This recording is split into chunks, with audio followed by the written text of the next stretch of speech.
afternoon, Rotarians guests, President Sofitel, and also online today. Probably sensible in a way, not venturing in this terrible spring weather. Now, I know our guest panellists are just running a little bit late because Stephen's been at the MCG announcing the umpires for this Saturday, so we might get a secret insight into that. Okay. We would like to acknowledge the Wurundjeri and the Bunurong people of the Kulin Nation and also pay our respects to elders past, present and future, and extend that respect to all Indigenous Australians present today. Welcome to our hybrid meeting, as mentioned, to those online in the room. For our lunch attendees, you will find on your tables a list of footy quiz questions, which I've worked very hard on. I'd like you to appoint a scribe on each table. Hello, Aidan, good to see you. A scribe and complete the quiz. Answers and winners will be announced following today's panel presentation. Give it your full attention as those famous Rotary socks from Phil Endersby are up for grabs. And when you do sit down, start your lunch, get the scribe and get going on the questions. And I think it's 14 or 16, and just give me your best shot. Okay? Today's reflection will be delivered by Barbara Urondis, followed by the law toast by President Catherine. Please ensure your glass is charged. Over to you, Barbara. Thank you, Peter. For just a moment this afternoon, I'd like to turn our minds away from the topic of football and think about the concept of grace. So I want to avoid any Christian definitions and implications, and this word can be used in many ways. So as a noun, a benevolence, courtesy, favour, indulgence, kindness, mercy, service.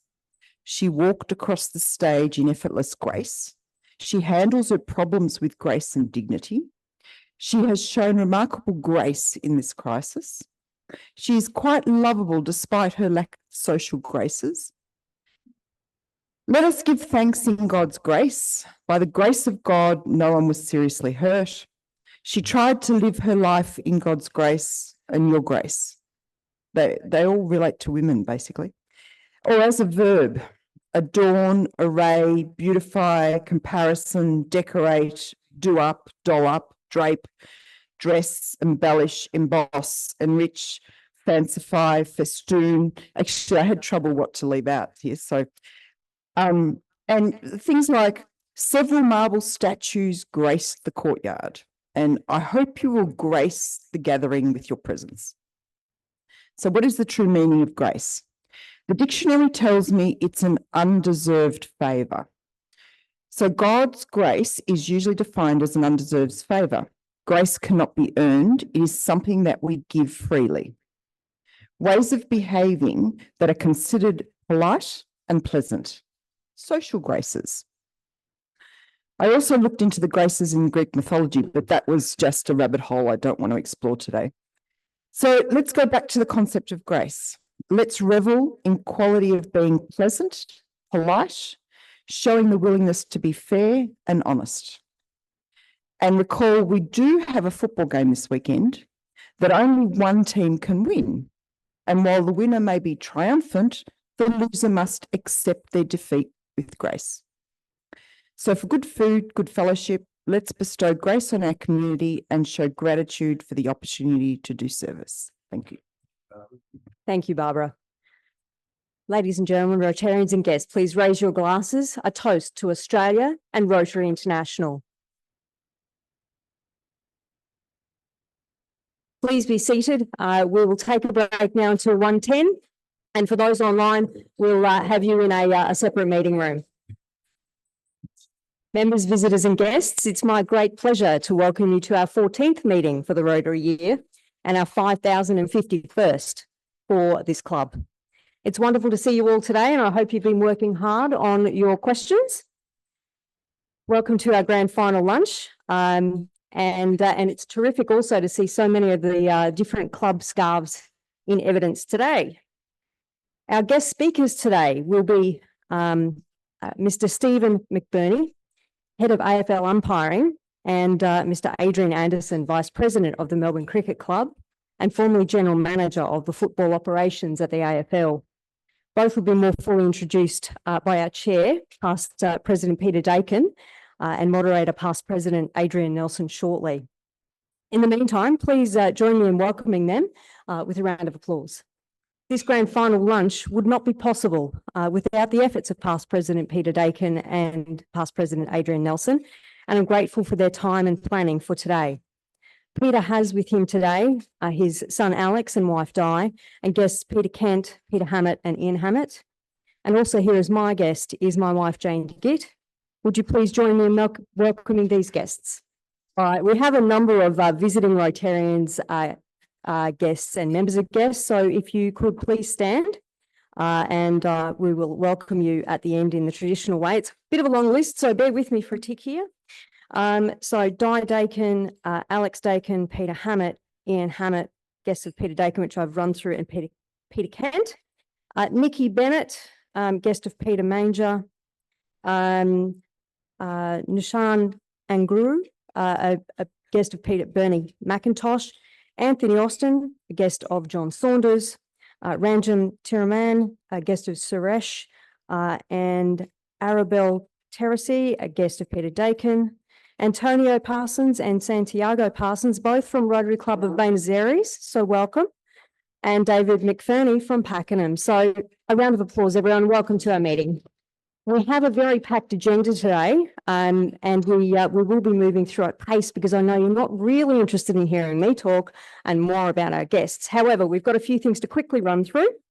But first, let me call Rosemary Nixon to the stage, please, to talk about the Rotary footy tipping and update us on the results. Rosemary, please. Thanks to all who participated in the footy tipping. Thanks, of course, to Bruce for his previous involvement for many years. I took it over. We've moved to the ESPN platform, which I think is quite good because you can tip on your phone, which is great. So briefly, equal seventh, Jim Orchard, Jan Moffat, Andrew Richards and Austin Burley. They had applause. They had a choice of a bottle of wine or a voucher from Wilderness Wear, kindly donated by Phil. And Austin Burley has chosen to go for the good stuff. So Austin, where are you? Equal fifth was Evan Weeks, who resides in the UK together with his father, Clive Weeks, on 136. So they both get vouchers. This showed that the domination of this year was for the Weeks family and also the Syme family. So Robin Syme's grandson, Ben, was fourth at 137, only 17 years of age. Third was Andrew Weeks at 138, Di Dakin, 139, and Owen Hildenbrand, Robin's other grandson, who was first. And those first three place getters get cash prizes. And here to present a big check to Di Dakin is Joe. I was going to give it because most of these people aren't here, but we thought we'd celebrate Di's achievement, even though she's a Carlton supporter. Thank you very much, Di. Great. I appreciate it very much. Here we go. Thanks.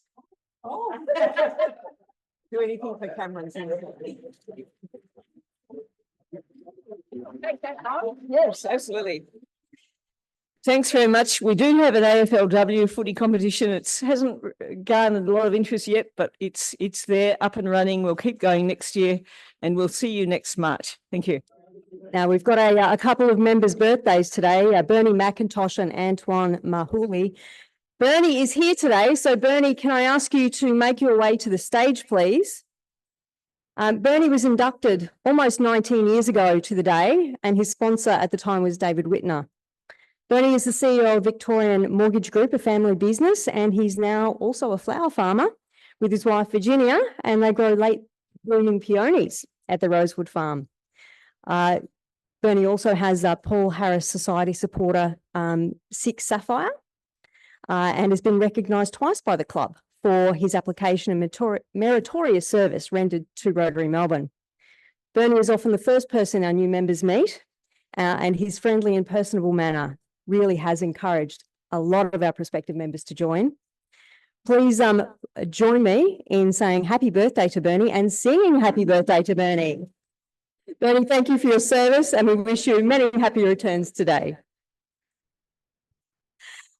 Just a very quick update, September board meeting. We have now formed the President Nominating Committee and they'll be meeting shortly. There's been some more good work done on the PBI and that's progressing. A gentle reminder, the AGM is the 20th of November, so please get that into your diaries. We want maximum attendance. We've approved the financial statements for the club and we approved two grants. We've approved an Arts Committee Music Scholarship and a community engagement proposal. So that's pretty exciting. In the emissions space, we have increased our carbon emissions slightly, but for good reason. We've actually had higher attendance at a number of our functions. And importantly, we're going to spend $1,060 with One Seed to adopt a tree program to offset our emissions. So we'll be carbon neutral. And we also reviewed the protections policy and refreshed the requirement to have working with children cards for all members. So none of that will be new news, but a good board meeting and we'll look to get some more notes out for everyone's awareness. Now to the business of the day. Would our chair of the day, past President Peter Dakin, please come up to the podium? Just while I've got the microphone here, one other thank you. Please, everyone, to someone who's done so much for today. Jo, well done.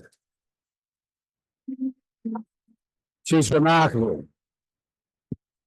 Okay.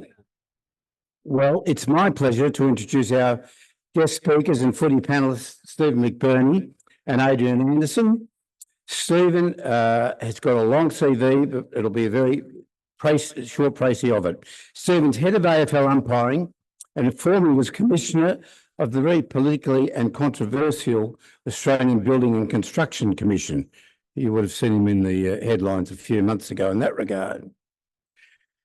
He umpired over 400 games, 4 AFL grand finals, and is currently responsible for a large team of over 400 umpires and staff across Australia. It's a big role. Adrian is a vice president of the Melbourne Cricket Club, former general manager of football operations at the AFL, a leading barrister who specialises in sports law and disciplinary tribunals. Stephen and Adrian are in fact friends, and it's interesting that Stephen has a track record of reporting and rubbing out players, and Adrian has successfully defended many of these players on appeal. From my viewpoint, having been involved as a 57-year member of the Melbourne Cricket Club, how many other 50-year members of the Melbourne Cricket Club are here today? A few of them did have a word in my ear last week to say how disappointed they were that instead of paying $15 for our subs, we now have to pay, under Adrian's leadership, $175 for membership. Our moderator for the Q&A is Adrian Nelson, past president. Would you please make him very welcome, together with Stephen and Adrian. Well, thank you very much, Peter, and welcome everyone. It's great to see all the colours in force today, except for this table here. Sorry, Bernie, you look all right there, but we're doing all right. It was interesting to sort of hear Barbara give the reflection on grace, and I think that's the first time we've heard a Collingwood supporter talk about grace before. So thank you very much. Thank you very much, Barbara. It's great today to have such a wonderful panel here today to I guess, inform us and educate us and hopefully entertain us as well about what they get up to and what they do. And of course, this is grand final week, the week that Melbourne comes alive. The weather first Friday and Saturday is going to be a lot better than this. I think we've got 23 and sun forecast, which is going to be a lot better for us. But here are two gentlemen who've been, I guess, intimately involved with grand finals and grand final week before. And I guess, Adrian, perhaps first for you, you're the Vice President of the MCC. Now, is the MCG ready for this week's grand final? Absolutely. It's looking a treat. And It's funny that I think, in the past people would say having two teams, non-Melburnian teams, might be a bit of a downer, but I think it's a great thing for the game that we've got, Sydney, Brisbane, it'll probably be one of the highest watched grand finals ever because the viewership that brings in from New South Wales and Queensland is well above what it otherwise would be, and us Melburnians will watch regardless.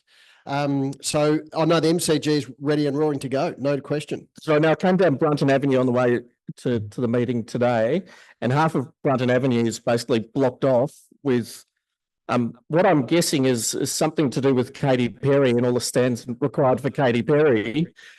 What sort of logistics does that add to the day? Yeah, a lot. I mean, we had the concert this year. We're now that goes to show my following of pop culture of Taylor Swift, which was just incredible. Like that would be the biggest show the MCG's probably ever put on. And she had this amazing stage where you had to get underneath the car park and pop up in the middle of the ground and what have you. So everything that was in place for Taylor Swift will no doubt be stand us in good stead for Katy Perry. And on top of all the normal things that are required for a grand final. Absolutely. Yeah, wow. That's right. And I guess this year, so this is the culmination of the footy season, the final season. So this year we've just had 3 finals at the MCG. Last year we had 6. What impact does that have on the MCC? It's interesting. Like most people think that the finances of the club would suffer because of having only 3 finals, but the way the system actually works, and it's a beauty in a way of a membership model, is that we actually pay for the number of people who come along to the AFL, for people who come to finals. So it's a net positive financial result, but at the end of the day, you don't really, the main thing is about having finals for people to come along to. So 3 is less than you'd ordinarily like, but that's going to happen some years, and that's part of a national competition. And I couldn't believe at Hawthorn Bulldogs, I think it was 96,000. That I'm sorry to bring it up again, Adrian. I know it's still a bit of a sore point, but us Hawks had a great night. That's right. We've got Stephen here today, so I've got a few questions there that I can ask of his team. But I think about that night. What that shows is, the appetite, for the neutrals that were there as well. And then the preliminary final Geelong, on the weekend, Geelong Brisbane was just an incredible game, incredible atmosphere. Just everyone who was there or watching just loved it and was sensational. So even though we haven't had as much quantity, we've had amazing quality, and let's hope that that continues on the weekend. I'm a bit worried the Swans have been the pretty much the dominant team this year, I think, and I'm hoping Lions can take it right up to them on the weekend. That's good. And I guess, thanks, Adrian. But Stephen, you're no stranger to grand final week as well.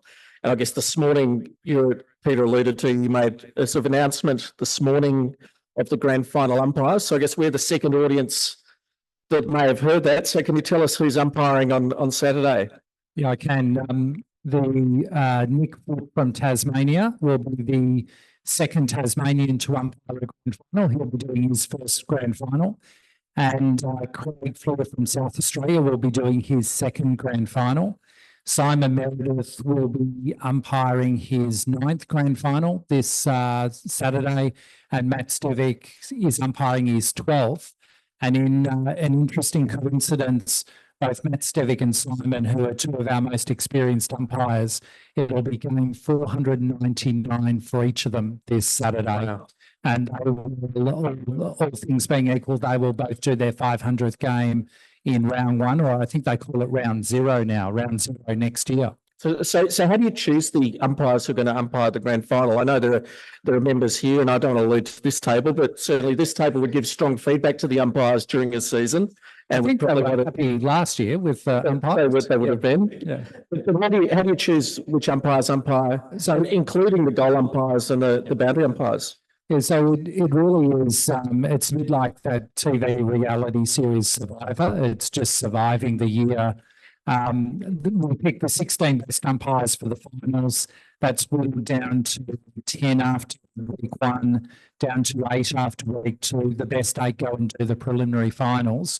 And from the preliminary finals, we picked the 4 best field umpires, the 4 best boundary umpires and the 2 best goal umpires to umpire the grand final.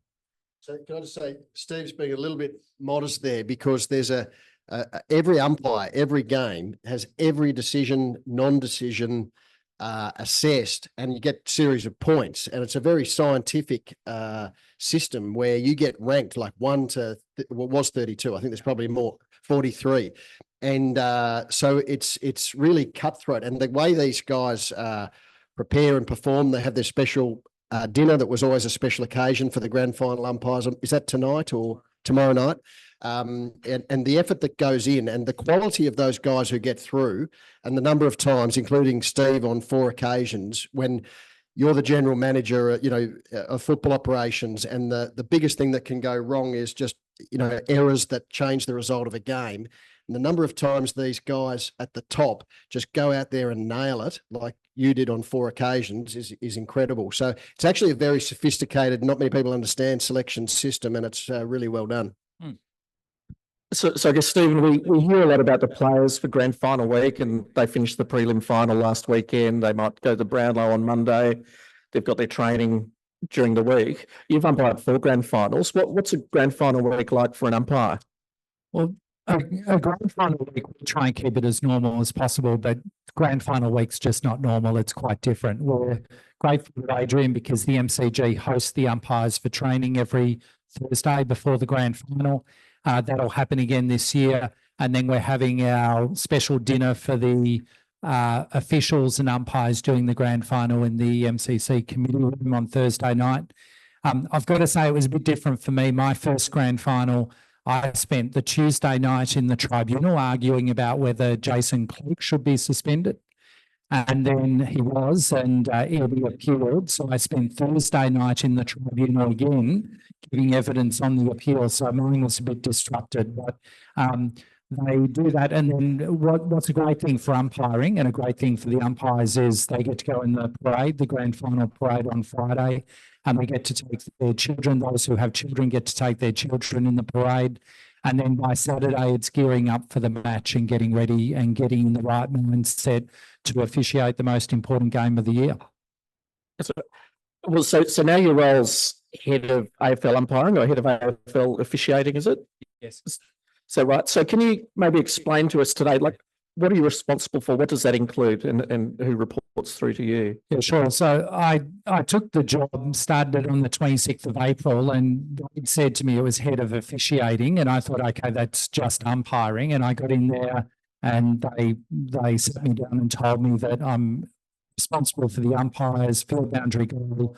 I've got to do timekeepers, interchange stewards. We have ball stewards now. The kids who sit behind the goal and throw the ball back. I'm in charge of them. The thing that worried me the most is there's this thing called the ARC, and the ARC is the AFL Review Centre, and that's where they do all their score reviews, and I'm responsible for the ARC as well. I didn't know how to spell ARC before starting the job, and I'm not great with IT, and the ARC looks like a spaceship. It's all about IT. It's got 44 TV screens and remote controls, and it has 13 people in there officiating for every match. 13 people. They've got 3 doing umpire review, 3 doing score review, 3 doing MRO, looking for reportable incidents. They have a doctor. They must have a doctor attend the ARC for every game, and the doctor sits in the ARC watching the screens, looking for concussions and serious injuries. And they have 3 techs, and I'm just the 13th who's there to make sure it runs smoothly. So that's part of the job. I'm really enjoying being back at the AFL, and my wife said it'll be good, we can go away in October. And then they told me I'm responsible for AFLW, and that goes till December. So those plans are off. Yeah, so with the total number of umpires across different leagues, so how many umpires, how many leagues?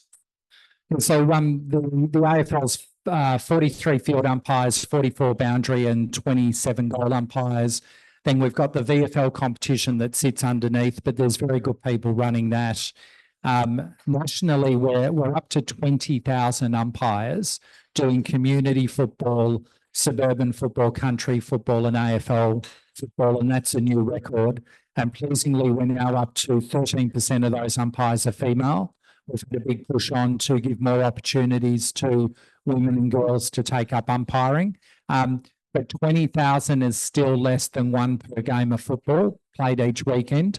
So we need more, and we'll continue to push to recruit more young umpires or old umpires into what is a great profession. And the more we get, the better we get at it. So how did you start becoming an umpire? How did that all come about? Well, I was looking for pocket money when I was at school, and as a 15-year-old, I went down with some mates and we started umpiring at the Bentley McKinnon Youth Centre, and just gradually working our way up from local football to what was then VFA football, then VFL football, then finally AFL football. Well, so it's quite a journey, and so I guess along the way, you do come across incidents on the field and reporting players as part of that. Some of it happens now through video review as well. So can you tell us a bit about, I guess, what it's like reporting a player, and maybe a story, if you got an example of someone you may have reported? Yeah, so field. Reporting is an important part of controlling a game, and the rules are clear as to when a reportable incident occurs, and it's the umpire's responsibility to lay a report, let the player know, and then lodge it with the league and have the tribunal follow through on its process. One of the first games I did, I had Martin Pike of Brisbane, who was a lovely guy off the field and absolutely crazy on the field, and I was a young umpire. A free kick against him, and he swore at me. So I paid a 50-metre penalty, which took him to the line. He said, "Well, you can't pay another 50, can you?" And I said, "No." And so he proceeded to swear at me for the next 60 seconds. And I had, back then we had a notebook and a pencil, so I was writing down what he said word for word. And we got to the tribunal, and his advocate was Ian Fingers Finlay. And he said, "Martin's going to apologise. We just want to say he swore at you once and we'll be done. We'll be out of here." And I said, "I've written it down. Here's a copy. I'll be reading this out to the tribunal." And I read out to the tribunal, and the Herald Sun printed it word for word. I can't repeat it here. He got a record at the time of $2,500, and it's just unfortunately part of our responsibility. And when Adrian was head of football, we had a zero tolerance policy, and it was really not so much to protect AFL umpires, but to protect the umpires who were junior umpiring in the parks on the weekend, and making sure they feel supported and protected, and that there's a line that players shouldn't cross. And they can always ask us what the decision was for, but zero tolerance to abuse to any of our umpires. So Ian Fingers, yes, Finlay. Do the umpires have a nickname for Adrian when he's defending no, it was always quite an affectionate Ando, because he was one of our supporters, and umpiring is a really tough occupation for them. They need a lot of resilience and they need support, and Adrian always was uncompromising and unconditional in his support of the umpires, and that was really important. And I think we saw over time umpiring develop to the professionalism it is now. And I think it's fair to say when we started, Adrian, it was sort of semi-professional, and just the level of scrutiny now on umpires has led us to put in a lot more resources to support umpiring, a lot more coaching, and even mental health support. We have 2 sports psychologists on staff. We have a doctor. We have 2 physios. We need to look after their mental health as well as their physical well-being, and that's become more important in this day and age. Yeah, thanks, Stephen. So I guess it's a bit of a supply chain from you through to Adrian at the tribunal. So Adrian, you're on the other side now.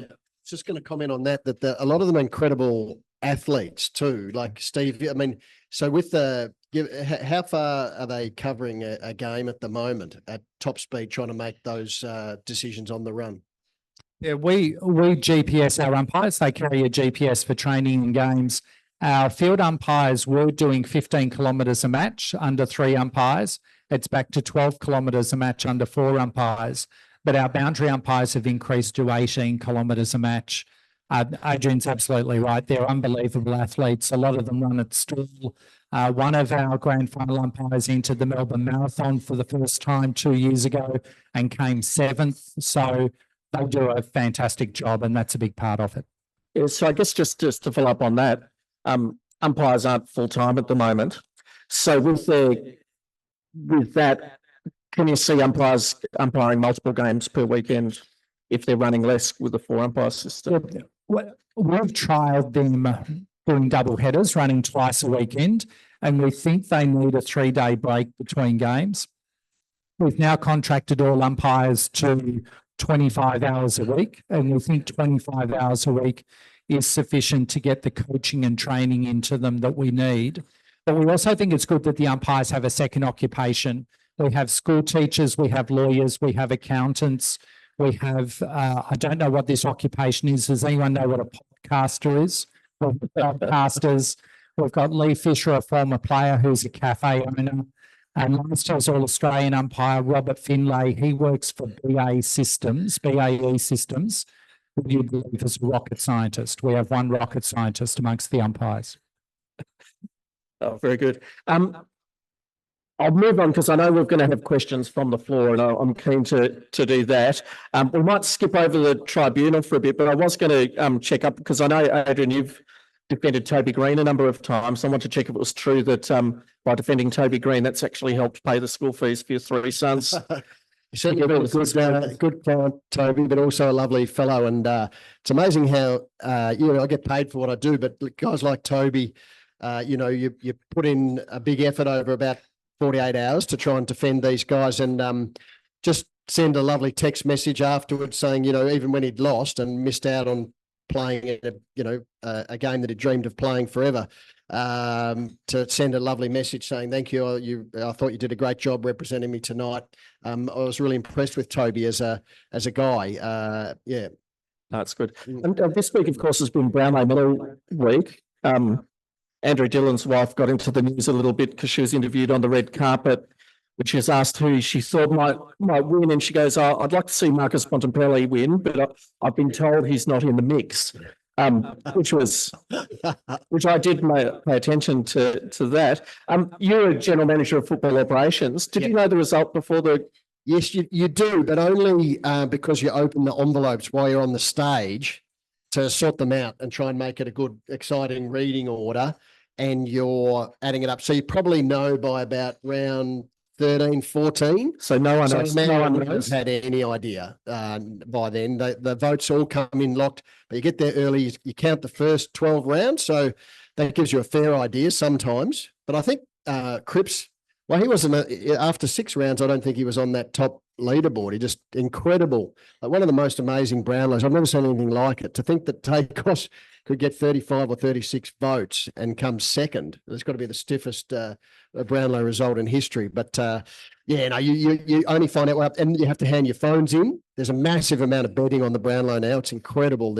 You would not believe the volume of betting these days. So there's a lot of integrity controls about you putting your phones away and all that sort of stuff. So poor Amanda's probably copped it unnecessarily there, I think. No, that's good. We'll go to questions from the floor now. We don't have a second microphone, so if you do have a question, put your hand up, speak loudly, and then I'll repeat the question for our viewers at home as well. But Peter's informed me, keep it short. So, Bill, yes. I'm one of the lucky people that my wife enjoys AFL, and we watch it regularly, and we enjoy it. One of the things that we struggle with is the awarding of free kicks with no explanation. And we often say, what was that for? We would enjoy it a lot more if we were told what free kicks we awarded for. Is that possible in today's game? So one of the officials I look after is the shot clock operator. And at the MCG, they also have the ability to put an explanation of the free kick on the scoreboard. So if you're at the game, you get to see that. We haven't been able to do it for the viewers at home. We think that might change next year because Fox Footy is putting their own commentary teams in for all games. And years ago, John Russo was an expert comments on umpiring in the Channel 7 commentary team. And I think you'll see at least one retired umpire become a commentator next year and be able to tell the viewers at home exactly what you just said, which is what was the free kick paid for and whether it was right or wrong. About the umpire microphones, do they not use that to explain their? The umpire microphones can, but it depends on the volume mix by the broadcasters. So Triple M like to turn it up really high so you hear everything the umpires say. Channel 7 drop it in and out of the coverage depending upon when their commentators are talking. And sometimes they prefer not to hear the umpire's explanation because they want to say the umpire was wrong and they'll give their own explanation. But it is available there, and the umpires do take that 3 to 5 seconds after they blow the whistle to give a succinct explanation of the free kick before the game moves on very quickly. Used to be able to buy sports ears, which you tune into the umpires. You can hear their voice. So you go along and watch a game, and you can hear them, and they explain that's fantastic. It just brings a new level of insight into. So, yeah, if that's the best way. If you can tune into what the umpires are saying, for sure. Great. We've just got 2 last questions, Phil. Fine. Players who may be playing their last match for AFL commit a misdemeanor. It's no use suspending them for the following year. Why don't we have the sin bin for those players? Okay, so if I'll just repeat the question. Phil's asked, why don't we have the sin bin for players, particularly playing their last game in a grand final? I think the answer is history and tradition, but I think we probably should, to be honest. But what I'm amazed by is you'd almost never, in all my time, including since I've left the AFL, I only think of one time a player's tried to abuse that, and that was Alistair Lynch. Yeah.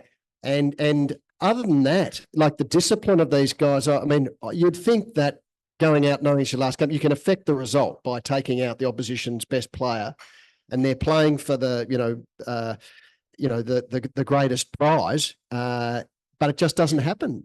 So I'd have to say, even though it makes sense, it's not something that we sort of see a crying need for at the moment. But that could all change very quickly. Very good. And one last question, Branko, from the. What was the reaction of the umpires when it was announced that their sponsor would be OPSN? So just to repeat the question, what was the reaction to umpires when their sponsor became OPSM? Initially not great, but within 24 hours, when we found out we were getting free designer sunglasses, we were very happy. Very good. That's right. Well, ladies and gentlemen, could you please thank our panelists, Stephen and Adrian, and I'll hand back to Peter. So just before you do it, I just want to say thank you very much for having us both along today. Rotary, amazing organisation. When I was at school, I actually got sponsored by Rotary to go to, it was called the National Science Summer School, which was an amazing thing for me. I didn't end up becoming a scientist, unfortunately, but it was, I got to learn a little bit about the organisation, what you all do. It's fantastic, and very honoured to be here today. And congratulations on all your great work. Thank you again to Adrian and Steve. Thanks, guys. They are our Rotary socks, specially made by our past president, Phil Endesby, who unfortunately is a Crow supporter, but anyhow. Okay, now, what I would like is for those who have done their sheets, just pass them to the next table for scoring, please. Okay, everyone pass their score sheet to the next table. Okay, so you'll get 1 point for answering the question correctly. If there's 2 questions, a supplementary question, you'll get another point. Okay. I do want to mention this. I mean, you guys must be very saddened compared to last year, but anyway, it's good to see you all along. And yeah, I know, yeah. But I did want to mention that, Sam, you had a few games with Collingwood, didn't you? Stand up. What position did you play? Anywhere the person. Oh, okay. Good to see you along. All right. Who won last year's AFL Premiership by what margin? The answer is Collingwood and 4 points. Who was runner-up and 3rd place in this year's Coleman medal behind Jesse Hogan? Runner-up was Jeremy Cameron with 58. So you get 1 point for that. And third was Di's favourite, Charlie Curnow, with 57. Who was this year's NAB Rising Star? Oliver Dempsey from Geelong. How many premierships have the Swans / South Melbourne won? The answer is 10. Anyone get that right? No. How many premierships have the Brisbane Lions won? Slight trick question.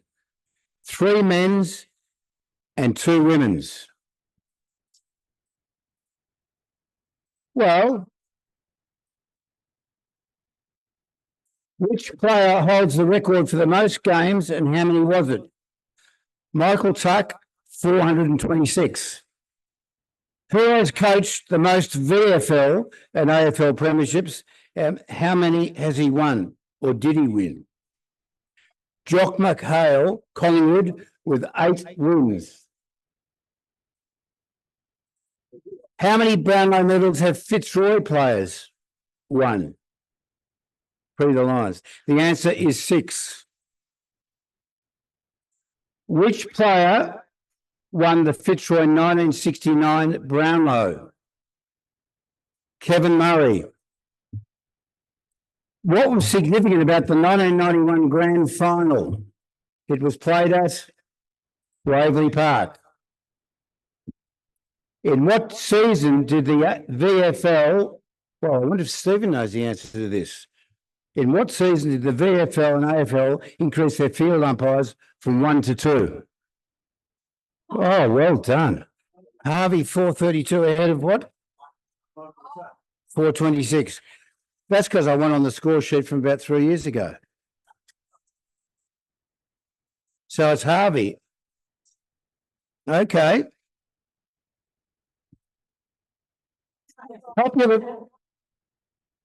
That's right. Popular field umpire Razor Ray Chamberlain, I didn't like him, has just retired after how many games? Answer, 389. Why was he called Razor? Who knows?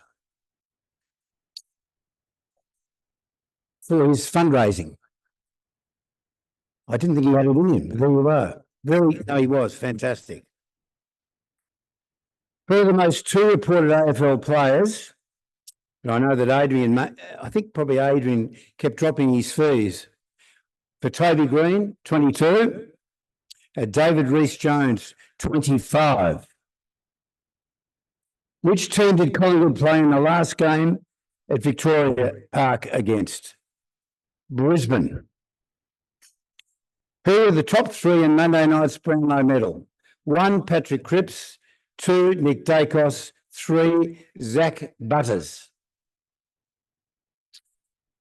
Who was not a referee for Stephen McBurney when he applied for his current position with the AFL? And you must have the correct spelling. John Setka. Setka. The first AFL winners match was between which clubs and in what year? Carlton v Collingwood in 2017. Okay, if you could quickly tally those up. What's that? 1 point for each question, but where there was a double, an extra point. No, an extra 1.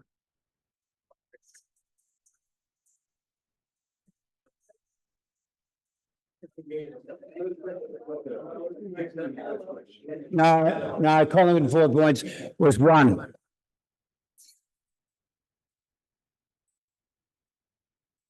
Okay. Joe, you have to collect the. Oh. Yeah, okay. All right, if you could then hand them back to the table, please, hand results back.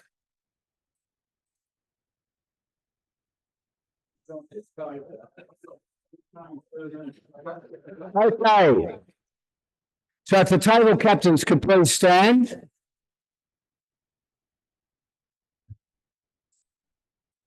Anyone get 18? 17?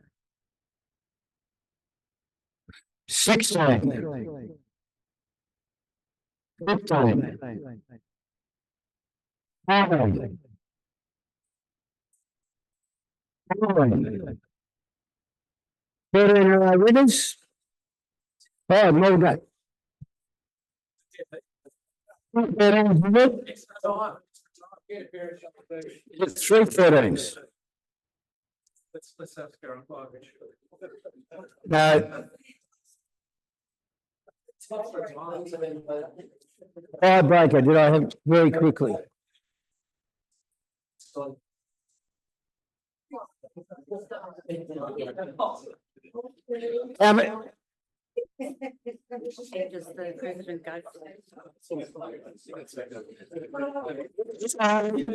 the president go?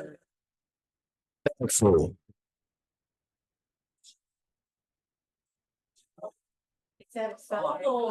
Hawthorne. Oh, of course. Okay. All right, well done there. Now,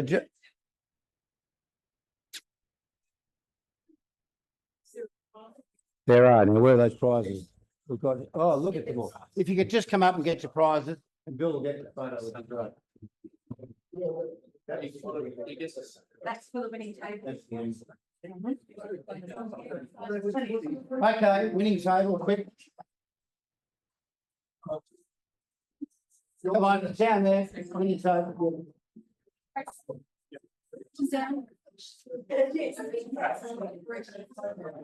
This is our perpetual prize. It goes back about 10 years. Yeah, you get up. Yeah.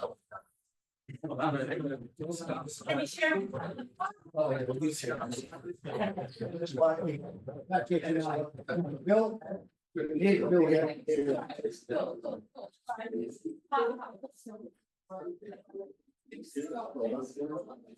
And socks for your winning table.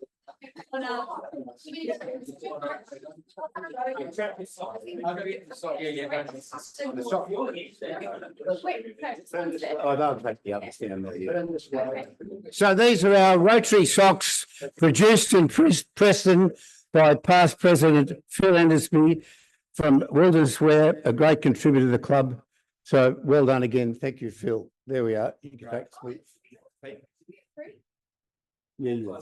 the present one, please. And the guest speaker's got them. Okay. All right. So in closing the meeting, thank you to all the visitors and guests in attendance today and those online. Thanks to our moderator, past President Adrian Nelson, and Barbara for her reflection. Our lunch set up and reception teams for their weekly effort in making this happen, which is a big job. And if you could stay back for a few minutes to assist with packing up would be greatly appreciated. A reminder, next week we meet here again at number 35. Our guest speaker will be Mark Brook, CEO of the Lung Foundation Australia. I think some of the barracking people on the weekend might want to come and listen to that. He'll be speaking on why lung health matters, a very timely health topic since the pandemic. So thank you again, everybody, and please.